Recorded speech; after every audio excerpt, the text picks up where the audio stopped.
Hello, good morning, नमस्कार दोस्तों। आशा करता हूं आप लोग कुशल मंगल होंगे। आइए, आपका स्वागत है आपके अपने चैनल निश्चय क्लासेस पे। आज है 1 अगस्त, नया महीना है, तो नए जोश के साथ आइए फटाफट 31 जुलाई की हम पहले रिवीजन कर लेते हैं, फिर देखेंगे आज के 10 मोस्ट इंपॉर्टेंट क्वेश्चन कौन से हैं। ध्यान रखें कि 31 जुलाई को पहला प्रश्न हमारा था, किस दक्षिण पूर्व एशियाई देश ने हाल ही में अयोध्या के भगवान राम पर टिकट जारी किया है? इसका सही उत्तर था लाओस। याद है आपको? दूसरा प्रश्न था, हाल ही में किस देश ने आवारा कुत्तों को इच्छा मृत्यु कानून को मंजूरी दी है? तो इसका उत्तर था टर्की। टर्की के प्रेसिडेंट कौन है? अगर आप मुझे कमेंट बॉक्स में बताएंगे तो ध्यान रखिएगा, आपका अपना रिवीजन होगा ये और आपको हमेशा के याद रहेगा। ठीक है, एर्डोगन, मैं आपको फिर भी एक हिंट दे दे रहा हूं। अगला प्रश्न था, निकोल मदुरो किस देश के तीसरी बार राष्ट्रपति बने हैं? तो वेनेजुएला के। लेकिन यहाँ पे काफी प्रोटेस्ट हो रहा है कि बात यह हो रही है कि जो यहाँ के राष्ट्रपति बने हैं ना भी, हाल ही निकोलस मदुरो, इन्होंने इसके अंदर कहीं हेरफेर की है। अगला प्रश्न है चौथा, कि टाइम के 2024 के विश्व के महानतम स्थानों में से कितने भारतीय गंतव्य शामिल किए गए? तो 3 प्लेसेस को ऐसे शामिल किया गया है। पांचवा प्रश्न था, हाल ही में सरबजोत सिंह ने पेरिस ओलंपिक 2024 में भारत के लिए दूसरा पदक जीता है। याद आपको है। ठीक है, वहीं वो किस खेल से संबंधित है? तो शूटिंग में भी इन्होंने भी दूसरा पदक जीता। पहला पदक जो कि कांस्य पदक इन्होंने भी जीता, पहला कांस्य पदक भी हमें शूटिंग में ही मिला है, महिला के 10 मीटर पिस्टल में। ये आपको ध्यान रखना है। अगला प्रश्न था, क्रू 9 मिशन किन अंतरिक्ष एजेंसियों का संयुक्त मिशन है? तो नासा और स्पेस एक्स का ये संयुक्त मिशन है। स्पेस एक्स आपको पता है एलोन मस्क की कंपनी है। ठीक है, एलोन मस्क। अगला प्रश्न था, GEFF global water tech award 2024 किसने जीता था? तो सेंट्रल वाटर कमीशन ने जीता था, जो कि किस मंत्रालय के अंदर आती है? तो जल शक्ति मंत्रालय के अंदर आती है। ठीक है, जल शक्ति मंत्रालय। अगला प्रश्न था, विश्व प्राकृतिक संरक्षण दिवस कब मनाया जाता है? तो 28 जुलाई को प्रतिवर्ष मनाया जाता है। नौवां प्रश्न था, किस मंत्रालय ने idea for life portal launch किया है? तो ministry of environment, forest and climate change. तो एनवायरमेंट मिनिस्टर कौन है? हमारे भूपेंद्र। ध्यान रखिएगा। तो दूसरी चीज, एक चीज और आप लिखिए कि मोस्ट इंपॉर्टेंट ये क्वेश्चन इसलिए बन जाता है क्योंकि ये जो भी क्वेश्चन आते हैं ना, ये आपको कंफ्यूज करने के लिए काफी अच्छा काम करते हैं। तो ध्यान रखिएगा, इन क्वेश्चंस को इंपॉर्टेंट मार्क करके आप कहीं लिख लीजिए। किस संगठन ने ई सेहत टेली कंसल्टेंसी शुरू की है? तो इसमें भी बड़े कंफ्यूजिंग था। जब ये क्वेश्चन मैंने डाला था ना, तो ऑप्शन में कई लोगों ने इसको हेल्थ मिनिस्ट्री लगा रखा है, लेकिन इसका आंसर है इंडियन आर्मी। ये आपको ध्यान रखना। तो आइए आज 1 अगस्त की करंट अफेयर्स को देखना शुरू करते हैं। तो पहला प्रश्न है, प्रोजेक्ट टाइगर कब शुरू किया गया था? ए 1992, बी 2022, या सी 1970, या डी 1973? ध्यान रखिए, इसका सही उत्तर है डी, 1973 में इसे लॉन्च किया गया था। अच्छा, 1992 में क्या लॉन्च किया गया था? तो आपको याद है प्रोजेक्ट एलिफेंट, ये 1992 में आया था। 2002 में क्या था? प्रोजेक्ट चीता। 2022 में क्या था? प्रोजेक्ट चीता, जिसके अंदर नामीबिया से हम लोगों ने चीता इंपोर्ट किए थे। याद है, लोकेट बोलते हैं, वैसे इंपोर्ट तो गलत वर्ड है, तो लोकेट किए थे मध्य प्रदेश में। ठीक है, ये आपको याद होगा। अच्छा, 1970 में आया था प्रोजेक्ट हंगूल। ठीक है, प्रोजेक्ट हंगूल, याद होगा आपको। ये हंगूल प्रोजेक्ट क्या है? तो ध्यान रखिएगा, ये जम्मू कश्मीर में एक वहां का आप कह सकते हैं स्टेट एनिमल है। ठीक है, तो ये हमारा 1970 में आया था। इसके साथ आपको ये भी ध्यान देना है कि बाघों की घटती आबादी को बचाने के लिए 1973 में कॉर्बेट नेशनल पार्क, जो कि पहला नेशनल पार्क था हमारा, उत्तराखंड से प्रोजेक्ट टाइगर की शुरुआत हुई थी। वहीं विधान 1972 के वन्य जीव अधिनियम द्वारा शासित है। कई बार ये पूछ लिया था कि किस विधान में, तो 1972 के वन्य जीव अधिनियम। अच्छा, प्रशासन कौन है? पर्यावरण, वन और जल परिवर्तन मंत्रालय के तहत आता है। पर्यवेक्षण प्राधिकरण किसका आता है? राष्ट्रीय बाघ संरक्षण प्राधिकरण द्वारा पर्यवेक्षित है। ये ध्यान रखना है आपको।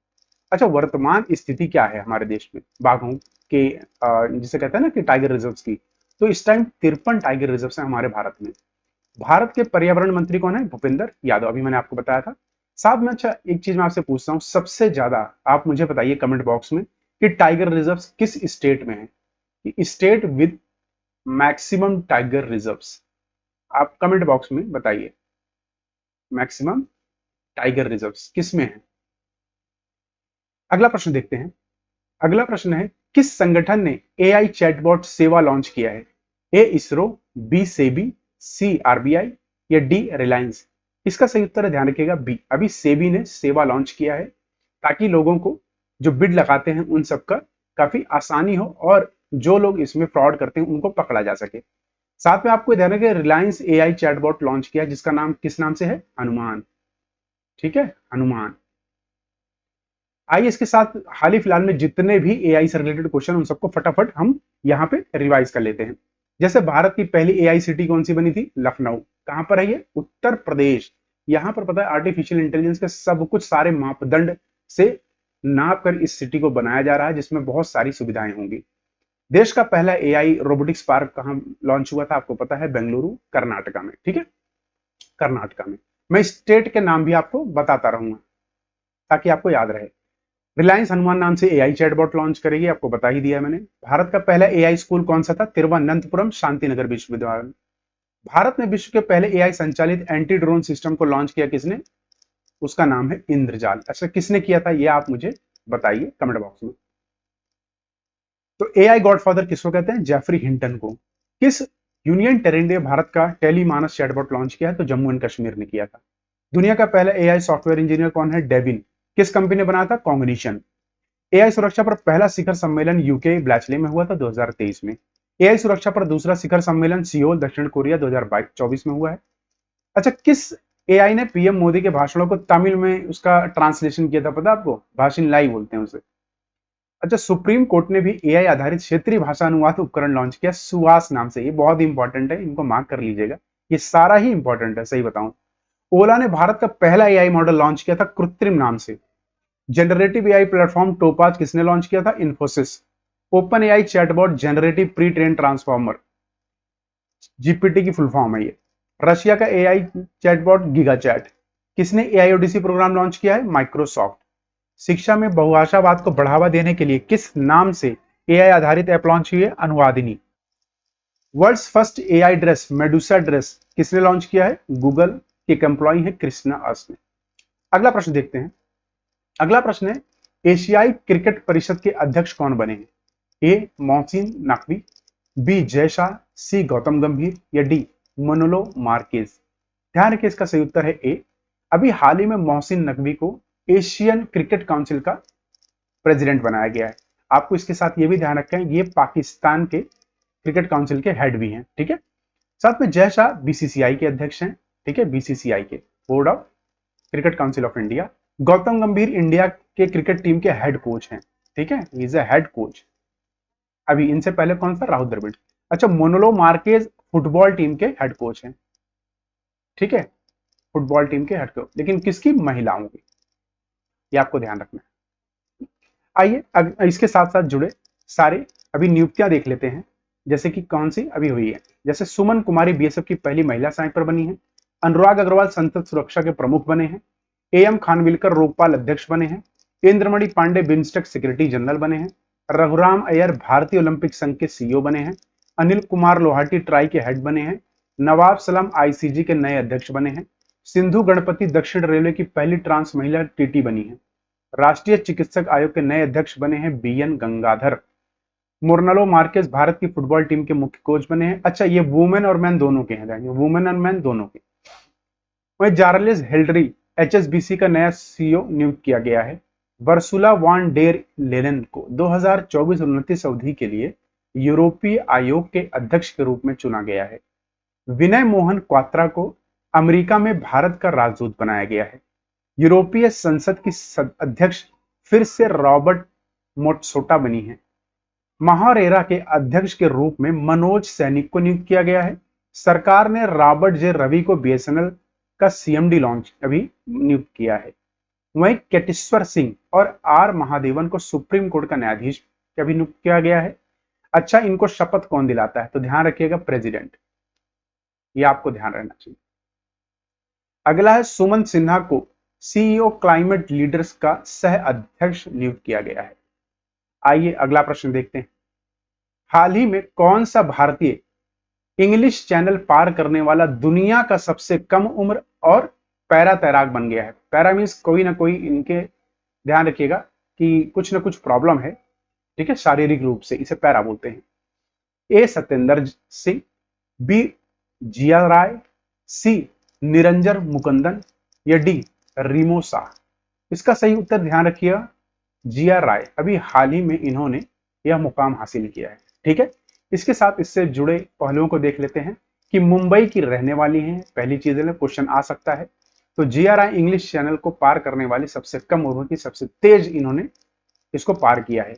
17 घंटे 25 मिनट में इन्होंने 34 किलोमीटर तैरा है। बहुत बड़ी बात है अपने आप में। अच्छा, इंग्लिश चैनल कहां पर है? तो ये फ्रांस और इंग्लैंड को अलग करता है। इंग्लिश चैनल कोई चैनल नहीं है, एक प्रकार का समुद्र का ही ना ऐसे इस प्रकार बना हुआ है। अभी मैं आपको मैप में दिखाता हूं, उससे पहले ये जान लीजिए 1875 में इंग्लिश चैनल को पार करने वाले कैप्टन मैथ्यू वेब पहले व्यक्ति थे। प्रश्न ये भी आ सकता है। तो ये देखिए, ये आपका लाल जो है ना, ये वाला पोर्शन, ये इंग्लिश चैनल है। ये समुद्र का ही दो छोर है, ठीक है। तो अटलांटिक ओशन में है, ये भी आपको ध्यान रखना। ये आपका इंग्लैंड है, ये आपका फ्रांस है। इस साल पेरिस में ये आपका ओलंपिक्स हो रहा है, ये भी आपको ध्यान रखना है। आइए अगला प्रश्न देखते हैं कि किस भारतीय बैडमिंटन स्टार ने हाल ही में रिटायरमेंट की घोषणा की है? ए रोहन बोपन्ना, बी पीवी सिंधु, सी टनीशा क्रास्तो या डी अश्विनी पोनप्पा। इसका सही उत्तर है डी अश्विनी पोनप्पा ने हाल ही में भी पेरिस ओलंपिक्स में ही अपनी रिटायरमेंट की घोषणा कर दी है। अच्छा, इन्होंने पार्टिसिपेट किसके साथ किया था? तनीषा क्रास्तो। इन्होंने कहा तनीषा क्रास्तो की भी लंबी सफर तय करना है, मैं यहाँ पे लेकिन रिटायरमेंट ले रही हूँ। लगातार 4 बार फेलियर इन्होंने जीवन में अपने मतलब ओलंपिक्स में हासिल किया, इसलिए इन्होंने यह घोषणा की है। इसके साथ आइए इससे इंपॉर्टेंट सारी न्यूज को देख लेते हैं ओलंपिक्स में जो भी हाल ही में हुआ है। जैसे सरोज सिंह ने पेरिस ओलंपिक 2024 में भारत के लिए दूसरा कांस्य पदक जीता था पिस्टल में। वहीं पेरिस ओलंपिक 2024 में महिलाओं की 10 मीटर एयर पिस्टल स्पर्धा में कांस्य पदक जीता मनु भाकर ने। पहला पदक इन्होंने जीता था, दूसरा इन्होंने जीता। बिल्किश मीर को पेरिस में होने वाले 33वें ग्रीष्मकालीन ओलंपिक में जूरी सदस्य नियुक्त किया गया है, वो पहले भारतीय। अभिनव बिंद्रा को टॉर्च बियरर बनाया गया था 2024 में ओलंपिक्स में, जो भी चल रहा है। वहीं पेरिस ओलंपिक्स में भारत की महिला ध्वजवाहक पीवी सिंधु हैं और पेरिस ओलंपिक्स में पुरुष ध्वजवाहक शरद कमल हैं। थॉमस बाक को अंतरराष्ट्रीय ओलंपिक समिति पेरिस ओलंपिक 2024 का अध्यक्ष बनाया गया है। वहीं पेरिस ओलंपिक 2024 मस्कट क्या है? Olympic Phryge. आइए अगला प्रश्न देखते हैं। अगला प्रश्न से किस मंत्रालय ने NATS 2.0 कार्यक्रम लॉन्च किया है? A ministry of education, B ministry of environment forest and climate change, ministry of home affair या D ministry of women child and development. इसका सही उत्तर है ए। अभी शिक्षा मंत्रालय ने हाल ही में इसको लॉन्च किया है। इसके साथ आपको यह ध्यान देना है, तो केंद्रीय शिक्षा मंत्री कौन है? धर्मेंद्र प्रधान।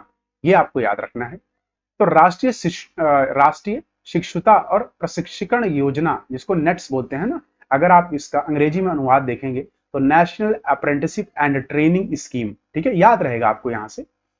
तो 2.0 पोर्टल लॉन्च किया है और प्रत्यक्ष लाभ हस्तांतरण के माध्यम से प्रति शिशुओं को 100 करोड़ रुपए का वितरण किया है, ये ध्यान रखिएगा। अच्छा, ये प्रति शिशु ने प्रशिक्षुओं को जो भी इसमें हो गए माध्यम से, ठीक है। इस पहल का उद्देश्य IT, विनिर्माण और ऑटोमोबाइल सहित विभिन्न क्षेत्रों में युवा स्नातकों और डिप्लोमा धारकों के लिए रोजगार कौशल को बढ़ाना है। अगर पूछ लिया इसका अल्टीमेटली एम क्या है, तो एम्प्लॉयमेंट है, ठीक है, एम्प्लॉयमेंट, ये आपको ध्यान रखना है। आइए अगला प्रश्न देखते हैं। अगला प्रश्न है, हाल ही में रक्षा मंत्रालय ने किस राज्य के साथ उन्नत परीक्षण सुविधा के लिए समझौता ज्ञापन पर हस्ताक्षर किए? ए मध्य प्रदेश, बी राजस्थान, सी उत्तर प्रदेश या डी तेलंगाना। इसका सही उत्तर है सी। उत्तर प्रदेश सरकार के साथ हाल ही में ही एक मेमोरेंडम ऑफ अंडरस्टैंडिंग साइन किया है मिनिस्ट्री ऑफ डिफेंस ने, आपको ध्यान रखना है। इसके साथ आपको इसके मोस्ट इंपॉर्टेंट पॉइंट ध्यान रखने हैं कि जैसे रक्षा मंत्रालय ने लखनऊ और कानपुर में उत्तर प्रदेश रक्षा औद्योगिक गलियारे के तहत 3 अत्याधुनिक प्रशिक्षण सुविधाओं की स्थापना के लिए एक समझौता ज्ञापन पर हस्ताक्षर किए। भारत के अच्छा रक्षा मंत्री कौन है? तो ध्यान रखिएगा, Rajnath Singh. Chief of defence staff कौन है? जनरल अनिल चौहान। थल सेना अध्यक्ष कौन है हमारे? तो उपेंद्र द्विवेदी हैं। यूपी के सीएम कौन है? योगी आदित्यनाथ। राज्यपाल है आनंदीबेन पटेल। राजधानी यहाँ की लखनऊ है। आइए अगला प्रश्न देखते हैं। हाल ही में बास्केटबॉल फेडरेशन ऑफ इंडिया ने वर्कर्स अमेरिकन अकादमी, जो कि बहुत बड़ी अकादमी है, के सहयोग से राष्ट्रीय बास्केटबॉल अकादमी की स्थापना कहाँ की है? ए दिल्ली, बी मुंबई, सी कोलकाता या डी बेंगलुरु। इसका सही उत्तर है बी। अभी मुंबई में हाल ही में ही यह अकादमी बनाई गई है, आपको ध्यान रखना है। तो इसके साथ यह ध्यान रखना है कि BFI के अध्यक्ष कौन है? आधव अर्जुन, ये आपको ध्यान रखना है, बहुत इंपॉर्टेंट है, ठीक है। 1950 में इसकी स्थापना हुई थी। पुरुष टीम के कोच कौन है? स्कॉट फ्लेमिंग, ठीक है। आइए अगला प्रश्न देखते हैं कि यूपीएससी के अध्यक्ष के रूप में किसे नियुक्त किया गया है। हाल ही में आपको पता है ये नियुक्ति हुई है। ए मनोज सोनी, बी विक्रम मिश्री, सी प्रीति सुदान या डी विनय क्वात्रा। इसका सही उत्तर है सी प्रीति सुदान को भी हाल ही में इस पद पर नियुक्त किया गया है। आपको पता ही होगा अभी पूजा खेड़कर के उसमें जैसे ही वो मामला चल रहा था तो इसमें मनोज सोनी ने अपना इस्तीफा दे दिया था। ठीक है, उसके बाद अभी हाल ही में प्रीति सुदान को इस पर नियुक्त किया गया है। अच्छा, विक्रम मिश्री की बात करें तो ध्यान रखिएगा ये हाल ही में ही अभी नियुक्त हुए हैं, सेक्रेटरी हुए हैं, फॉरेन सेक्रेटरी हमारे। और विनय क्वात्रा का आपको पता ही होगा ये एम्बेसडर बने हैं यूएसए के। ठीक है, आइए अभी हाल ही फिलहाल में जो भी नियुक्तियां हुई उनको देख लेते हैं। ठीक है, जैसे कि रश्मि शुक्ला को महाराष्ट्र की पहली डीजीपी, विकासशील को एडीबी एग्जीक्यूटिव डायरेक्टर बनाया गया है, दलजीत सिंह चौधरी को एसएसबी जनरल डायरेक्टर बनाया गया है, रविंदर त्यागी को पावर ग्रिड कॉर्पोरेशन का सीएमडी बनाया गया है, नादिया केल्विन को नया प्रेसिडेंट बनाया गया यूरोपियन इन्वेस्टमेंट बैंक का, सेंथिल पांडियन को वर्ल्ड ट्रेड ऑर्गेनाइजेशन में राजदूत बनाया गया है, शशि सिंह अखिल भारतीय रबर उद्योग के अध्यक्ष बनाए गए हैं, पी संतोष नेशनल एसेट रिकंस्ट्रक्ट कंपनी के एमडी बनाए गए हैं। साथ में किशोर मकवाना राष्ट्रीय अनुसूचित जाति के अध्यक्ष बनाए गए। सरदार रमेश सिंह अरोड़ा पाकिस्तान में पहले सिख मंत्री बनाए हैं पंजाब प्रांत में। देवेंद्र झझरिया भारत पैरालंपिक समिति के अध्यक्ष बने हैं। वेरी इंपॉर्टेंट, ध्यान के मार्क कर लीजिए जब भी ओलंपिक्स के सारे क्वेश्चन आए। मरियम नवाज पाकिस्तान में पहली महिला मुख्यमंत्री बनी है पंजाब प्रांत में। एएस राजीव सत्यकर्ता आयुक्त बने हैं। राहुल सिंह सीबीएसई के अध्यक्ष बने हैं। नवनीत सिंह सहगल प्रसाद भारती के अध्यक्ष बने हैं। वहीं ज्ञानेश कुमार सुखबीर सिंह संधू चुनाव आयुक्त अभी घोषित हुए थे। अगला प्रश्न है, पेरियार टाइगर रिजर्व जो बिजली उत्पादन के लिए पवन टरबाइन स्थापित करने वाला भारत का पहला टाइगर रिजर्व बना, किस राज्य में स्थित है? ए मध्य प्रदेश, बी केरल, सी तमिलनाडु या डी कर्नाटक। इसका सही उत्तर है बी, ये केरल राज्य में स्थित है, ये आपको ध्यान रखना है। साथ में ये भी आपको ध्यान रखना है कि यह नवाचार रियल टाइम कैमरा निगरानी और वाईफाई कनेक्टिविटी के साथ काम करेगा। ठीक है, वहीं पेरियार टाइगर रिजर्व केरल में स्थित है, जैसे मैंने बता ही दिया है। इसकी स्थापना 1978 में प्रोजेक्ट टाइगर के तहत भारत के 10वें टाइगर रिजर्व के रूप में हुई थी। अभी मैंने आपको बताया था प्रोजेक्ट टाइगर कब आया था, 1973, ये आपको ध्यान रखना है। अच्छा, केरल के राज्यपाल कौन है? आरिफ मोहम्मद खान। सीएम कौन है? पिनराई विजयन। राजधानी क्या है यहाँ की? तिरुवनंतपुरम। राज्य पशु है हाथी। राज्य पक्षी है ग्रेट हॉर्निबल। यहाँ का राज्य ये जो पक्षी है ना, और बताइए ये अरुणाचल प्रदेश का भी राज्य पक्षी है, ध्यान रखिएगा। ठीक है, ये आपको याद रखिए। इसी के साथ यह संस्करण पूरा हुआ। आप सभी का तहे दिल से शुक्रिया। कल फिर मिलेंगे 2 अगस्त को, तब तक अपना ख्याल रखिए। जय हिंद, जय भारत।